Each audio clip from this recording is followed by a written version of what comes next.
Hi, I'm Annie Botticelli, and this is the Storyteller Forecast for Scorpio for November 2018. Go to my website, anniehelpsyou.com, see my wealth of resources for you there, lots of blogs and other things. And if you'd love to schedule a live session, I'm off my long sabbatical from taking on new clients, so you can book now at anniehelpsyou.com.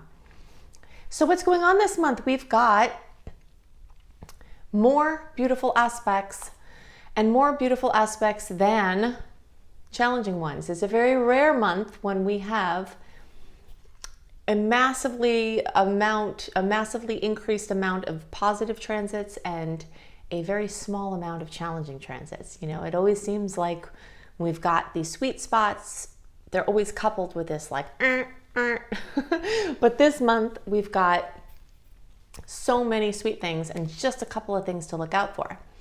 We are still wrangling with Venus in retrograde, so all of the things I've been talking about with that, where we might not be seeing in love and money and design and some other things we might not be seeing clearly, that's still in effect through the 15th, and then the long shadow period that goes into the middle of December. We've got Mercury retrograde that starts on the same day Venus goes direct.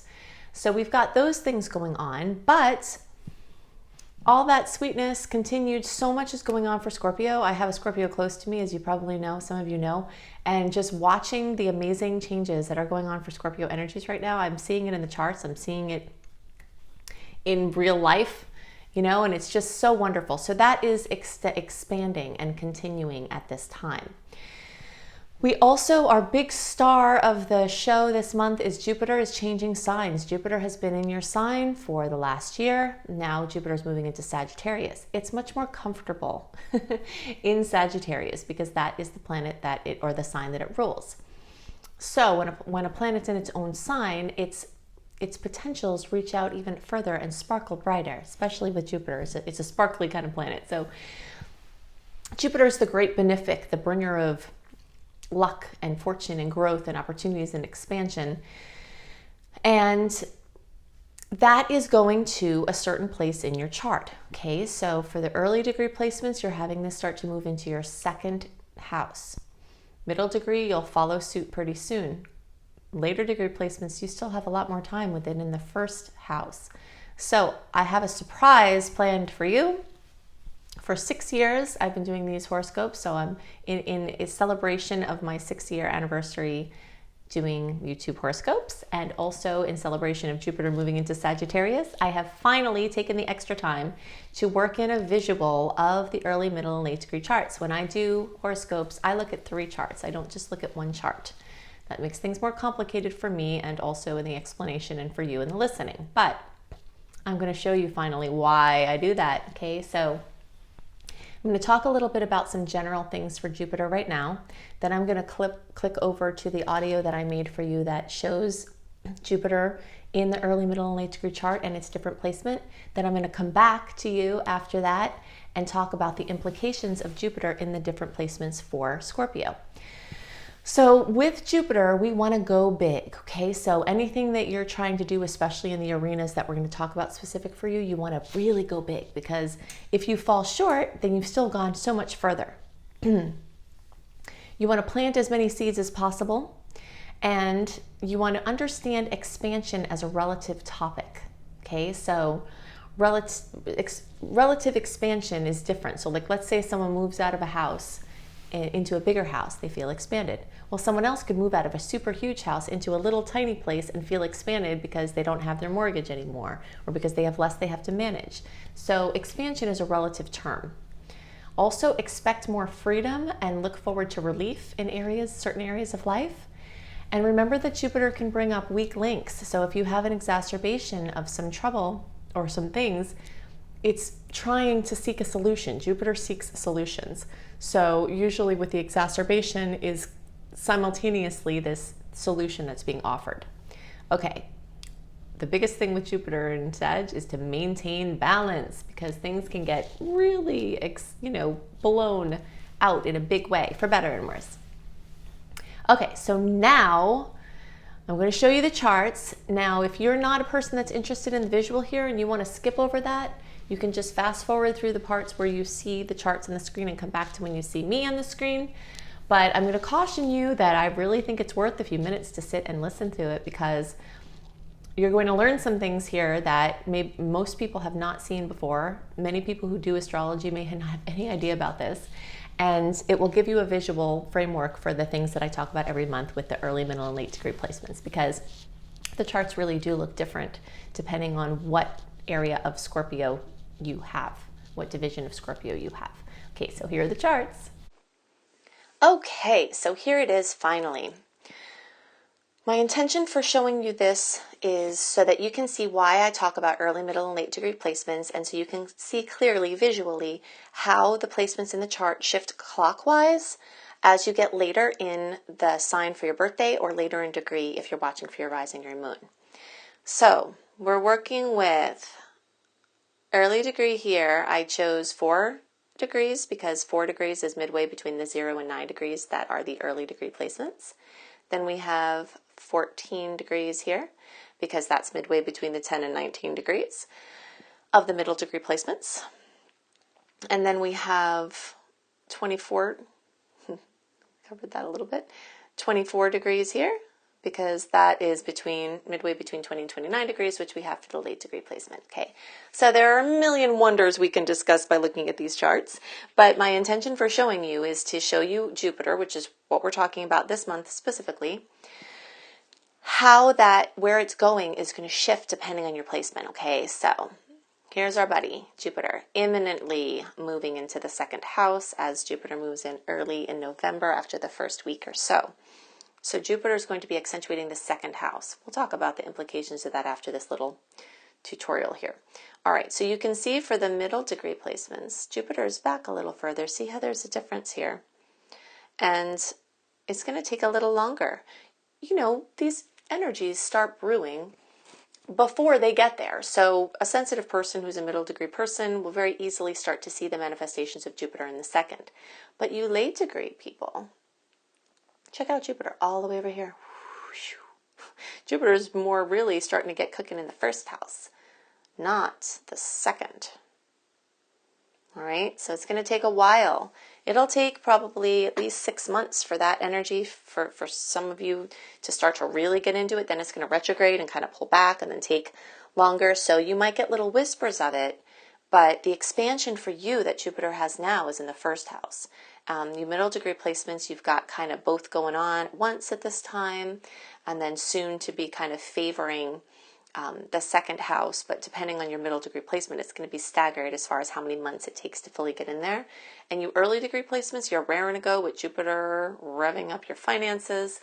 So we're going to talk a lot more about that. But first, I want to just give you a quick overview again to drive home what we're looking at. My point in showing you this is so that you can see how the energies of the houses of the charts are being accentuated differently depending on your placement. Okay, so check out all of these, just this cluster of energy here that's in the 5th house for you early degree placements.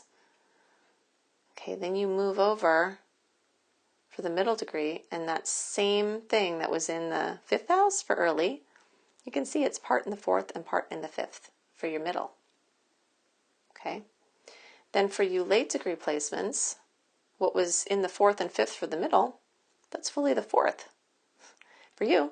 So the early degree placements have this whole cluster of energy, and a lot of this is long-term energy that's being accentuated.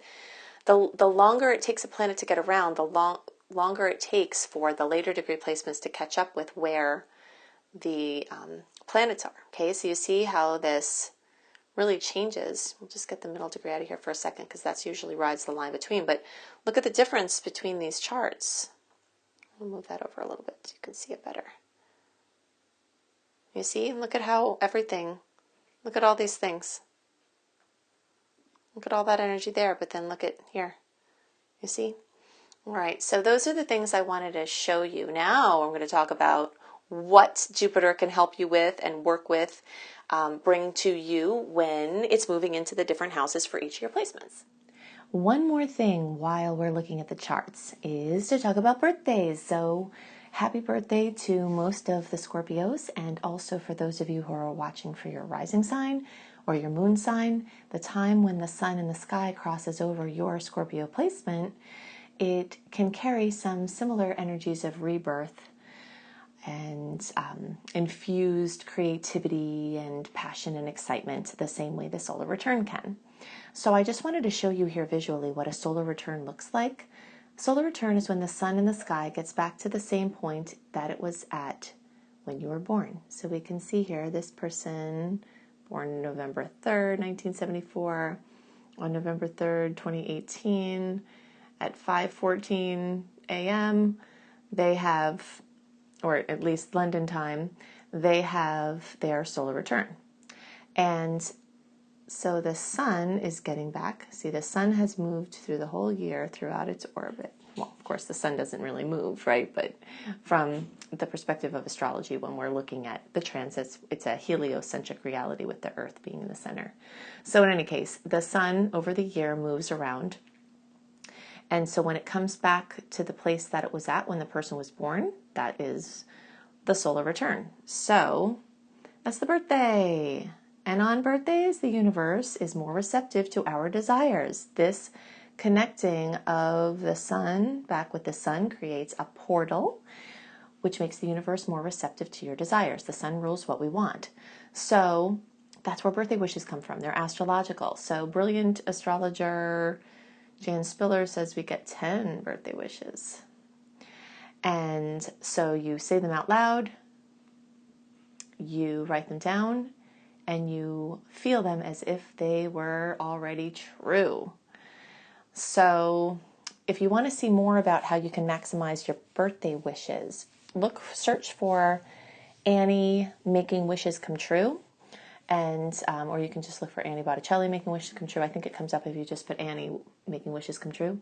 I have a whole video assisting you with that. Okay, so happy birthday to you all who this is relevant for. And now we'll talk about where Jupiter is going to be for you specifically.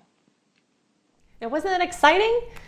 Obviously, I'm an astrology zealot because looking at charts gets me all worked up. So hopefully, at least some of you were as excited as I get about this and have some aha moments and have some framework as to why I take the time to differentiate between the early, middle, and late degree placements. Okay, so now that we know where Jupiter is, you've seen it, okay? You early degree placements, you've got Jupiter moving in your second house. So we're going to talk about what that means, and just remember that even if you're not an early degree placement, this is coming for you. Middle degree placements, you may notice it as soon as a couple of months, and then it will get stronger. Later degree placements, even into April, you might start having some bigger showings of this. Then Jupiter will go retrograde, and then maybe it won't come back around until like the latter part of 2019.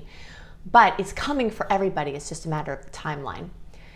So Jupiter moving through Taurus, people usually see an increase to their income. This is one of the most notable things that I have seen across the board. I have looked at thousands of charts individually in personal readings, through horoscopes, through teaching my apprentices, and we've also looked at charts of people who are known to have a lot of money. They have Jupiter natally in their second house, a lot of them. Okay, it's expansive. Jupiter's expansive, and going through the house of personal finances, it can expand your finances. So that's one of the very common results. So if you're a Scorpio that's been needing more money, this might happen for you. And if you didn't need more money, but you'd be fine with it, that could also happen. Now, with increase in income often comes increase in expenses. So you really have to watch it. And I suggest, of course, this is the investment mind in me. You know, before I got into astrology, my 8th house, which is strongly aspected, which is why I'm into astrology from the psychological perspective, was manifesting as stocks and bonds and investments. So that was the realm that I was in before I got into pharmaceuticals, which then led me to astrology anyway, long story.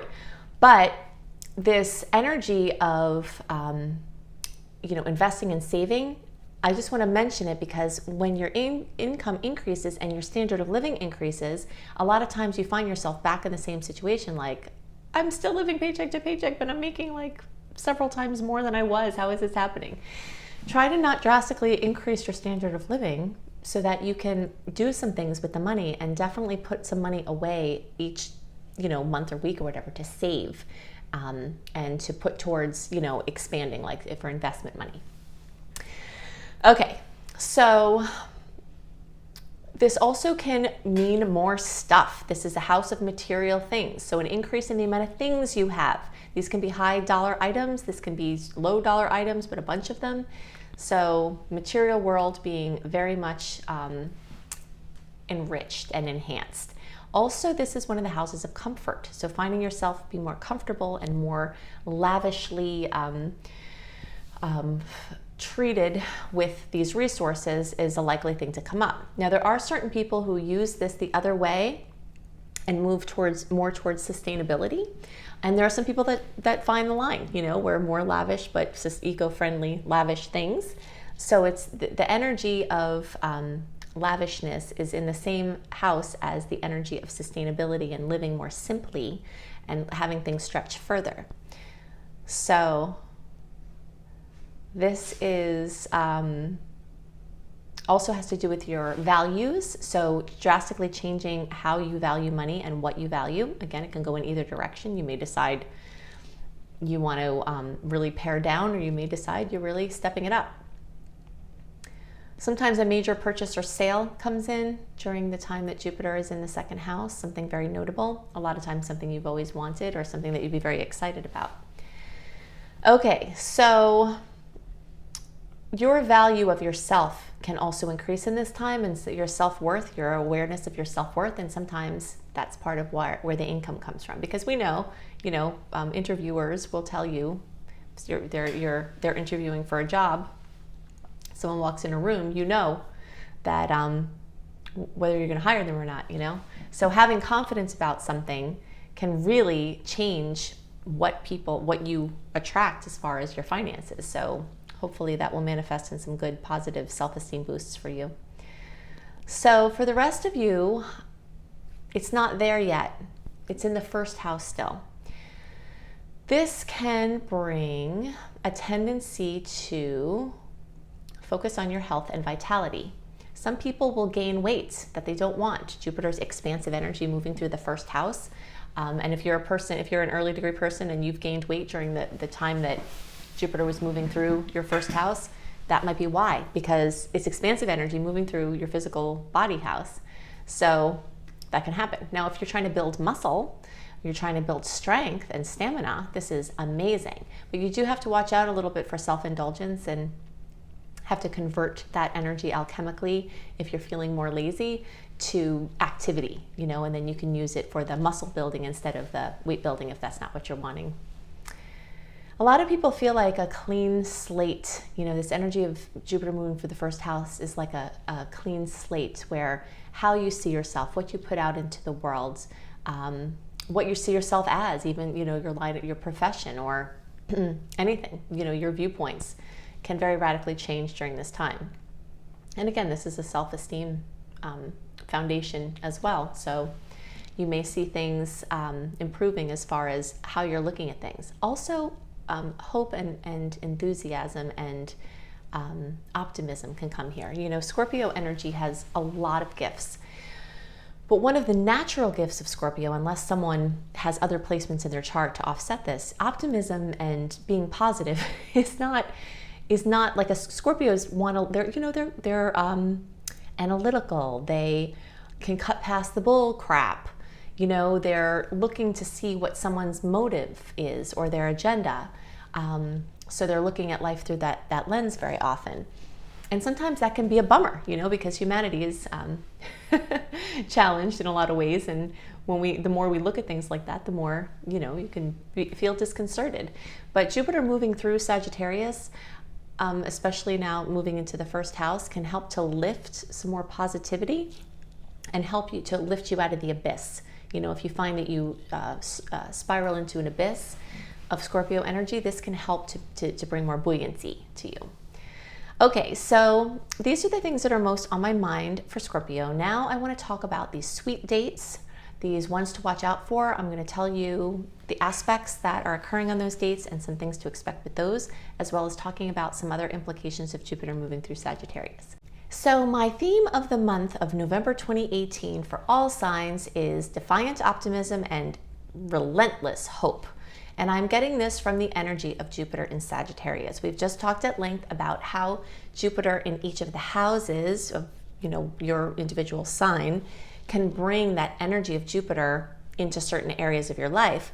But the general experience for everybody that everyone has access to has to do with this increased energy of sparkling luck, defiant optimism, relentless hope, unprecedented growth, glorious expansion, because Jupiter is so happy to be in its own sign, and this only happens for 1 year every 12 years. So it's a very big deal. You can think back to what was going on 12 years ago and the kinds of themes and things that showed up, and you can see how it may relate to this current transit. Of course, there are different factors at play now than there were then as well. It's always more complicated. And of course, not every person is going to experience the energy of defiant optimism and relentless hope. We shade how we see things with how we are and what our outlook is, or what we have going on in our lives, or whatever our more personal chart has going on that we may not be able to see in the general horoscope. So we see things sometimes as we are, or as influences are around us, not always how they really are, right? Reality is subjective.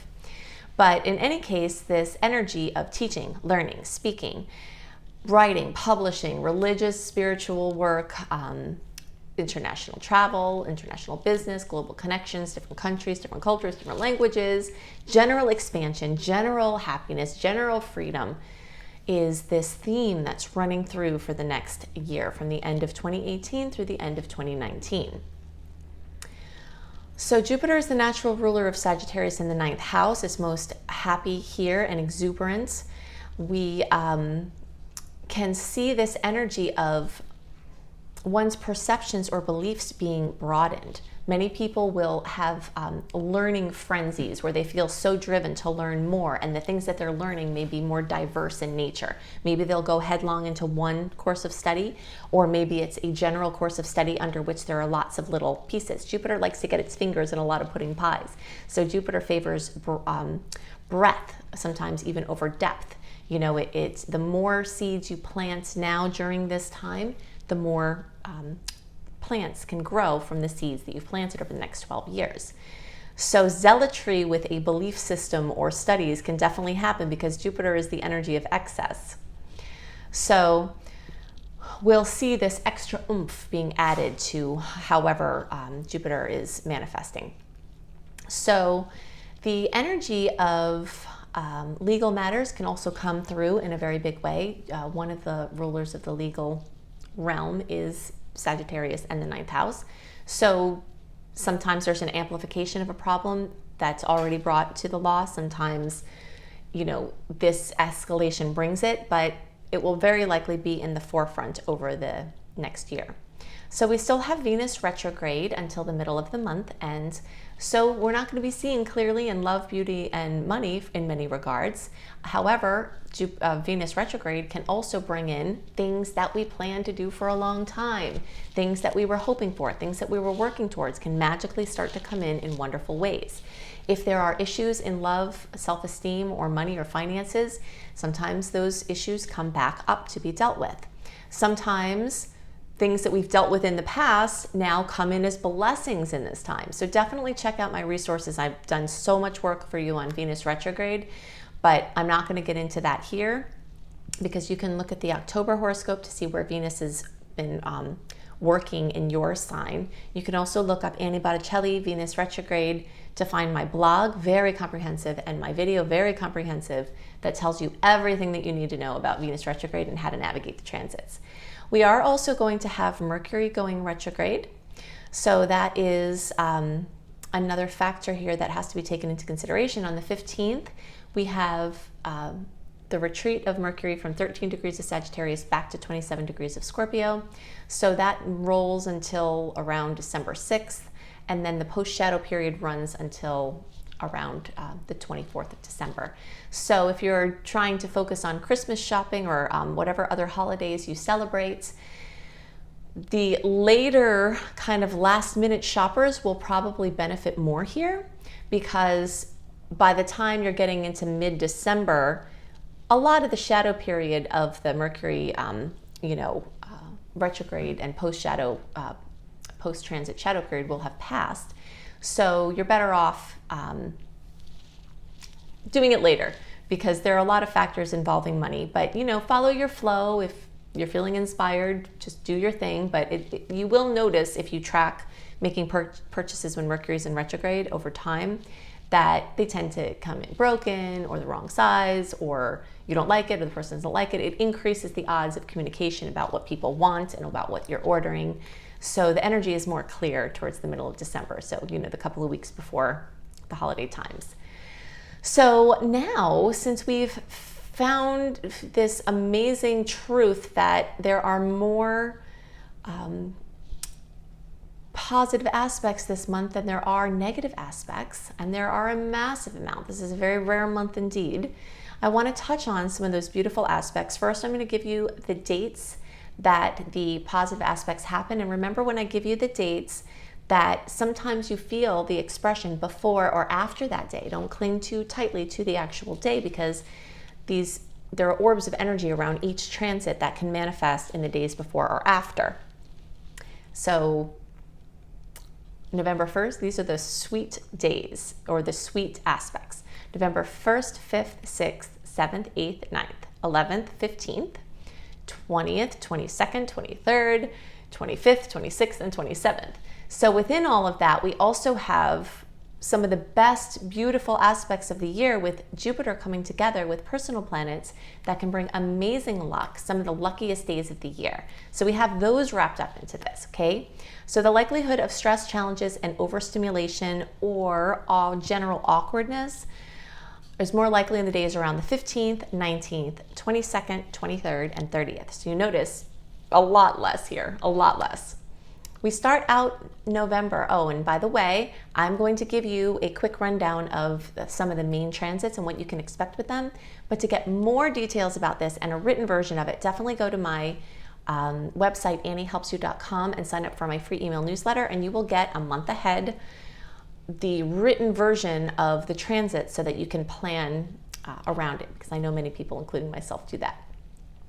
So the first, we've got this amazing transit with Jupiter and Chiron in a trine. This is a major boost to ignite your superhero self. Anything that was a challenge in the past could come back to you in a wonderful way. Let's say you've had a problem, it's been ongoing, you've been working on it, or there's an area of life that you have to work harder in. This period of time could bring major blessings in those areas. We also have, between the 5th and the 6th, the Sun and Neptune being in a beautiful aspect that can boost love and intimacy and tenderness and spiritual breakthroughs and creativity. On the 7th, we've got the new moon at 15 degrees of Scorpio. And this is time to make your new moon and wishes of anything Scorpio related. So anything having to do with debt, loans, borrowing money, loaning money, inheritances, intimacy, sex, power, esoteric studies, psychology, anything along the Scorpio lines. Between November 8th and 9th, we've got Jupiter entering Sagittarius. Yay! This is very exciting. Very, very happy in that place. We've talked at length about that. And then on the 9th, we also have Venus making a beautiful aspect with Mars, the female energies and male energies blending beautifully at this time. The draw to connect socially and romantically may be stronger now, and nice outcomes from that. Of course, still be aware that Venus is in retrograde, so you're not seeing clearly in love. And because of the closeness to Mercury being in retrograde, just keep it in mind as you're navigating through these relationship things. But either way, energy returning from the past rather than new endeavors are better supported, but just male and female energies coming together can really sizzle now.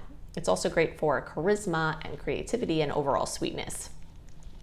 Okay, so then on November 11th, we've got the Sun in this beautiful aspect with Pluto. And this has to do with your determination and your drive and your purpose, which can feel extra strong right now. Even though Venus in retrograde doesn't work well to support major launches, this is a time that expansion of something already in process can be great. So if you're following a continuum, you have something that you've been doing and then you add to it, you enhance it. This is a period of time where things like that can do well, like edits or experimentation to work that's already in play. or betas, you know, things like that. Maybe you might be able to get some information there. Okay, so the 15th, Mars and Uranus are in a beautiful aspect. And this has to do with exciting and positive change, you know, can have to do with wild insights that could turn out to have major merit. The energy of Uranus is fleeting. So if anything is going on in this time and you have a really good idea, definitely write it down, because you think when you have the idea, there's no way I'll forget this idea, but Uranus energy tends to, you know, it's not very stable. But you could do something more substantial with it in the future if you hold on to it. So write down your crazy ideas. November 15th, we've got Venus direct at 25 degrees of Libra. That post-shadow period ends December 18th. So we're moving out of the Venus retrograde cycle, but there's still like a hangover of it where you're still really feeling it. And the rules still apply to a lesser degree with each day you pass out of the transit. November 15th, also, Mercury goes retrograde at 13 degrees of Sag, back to 27 degrees of Scorpio. So Mercury can often bring back to us places, people, creative projects, ideas that were present before that can come back. You may find that you are very drawn to do work on publishing things. It's not the best time to launch them, but it is an amazing time to work with them in the backdrop, to do edits, to wrap up things in anticipation of this open window that's coming soon that we've been waiting for forever to push things out. I love the end of December and into January for pushing your publishing or other projects out. So this is a great time to tie up loose ends. November 19th, we've got one of those challenging aspects, Mars and Jupiter. So guard against injuries, especially now. You're more likely to get a cold, or your resistance may be down from overstimulation. This can also manifest as like wanting to expand, but then expansion or movement being blocked. But that should pass over a few days. Then on November 20th, we have another sweet aspect with the Sun and Chiron. So this can bring a wonderful chance for releasing heavy baggage. So Venus is making more of its movement direct. Maybe things that came up in that retrograde may be starting to shift now. And a notable physical, mental, emotional, or spiritual healing is very possible from this transit. Which brings us to November 22nd through the 23rd, the full moon at almost 1 degree of Gemini. It is squaring Mars and opposing Mercury and squaring Neptune and opposing Jupiter. So it's a pretty busy, maybe could be very stressful full moon, but there are positive aspects that can come from it. So fullness, completion, drama, fruition, coming to anything Gemini, you know, any travel things. You could have a trip come up or being followed through with. You could have something notable with your car. Be extra careful driving, because Gemini rules transportation and walking and biking and skating and whatever else, flying. Okay, so Neptune moves direct at 13 degrees of Pisces on November 24th. So this can help the fantasies that we've been rolling around in move forward into tangible reality. November 25th and 26th and 27th, we have the Sun and Jupiter getting together in Sag, and then we have the Sun and Mercury getting together. And all of that's wrapped in with this Jupiterian energy. So good news, good luck, auspicious, random things, things expected, things that you planned. This is a beautiful time. So smile big with awesome expectation. Okay, so then we've got November 30th, we've got another little bump here with Venus opposing Uranus. That often brings jolts or surprises or arguments or stressors in love and money. So just breathe deep and know that usually the things that come up with these type of transits feel really upsetting at the time, but they tend to pass pretty quickly. Okay, so these are the things that are most on my mind for the general transits. And I hope that you definitely go to my website, anniehelpsyou.com, check out my wealth of resources on my free blogs.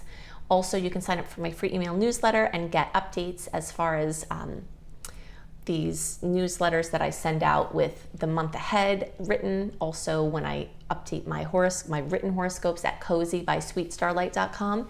Cozybysweetstarlight.com, I have written horoscopes that often cover different information than I do in the videos. So you can see those, and when you sign up for my free email newsletter, you will know when I update the upcoming month, which of course everything is always ahead of time with me.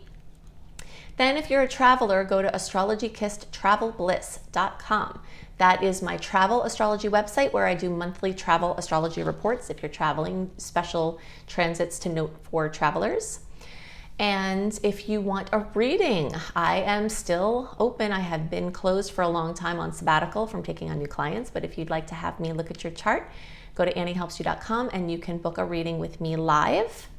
And if you're interested in tarot, definitely go to my husband's website, IamHelios.com, and check out his tarot course where you can learn tarot. And he also does readings. So I hope you have a wonderful month, and I'll see you next month. Bye.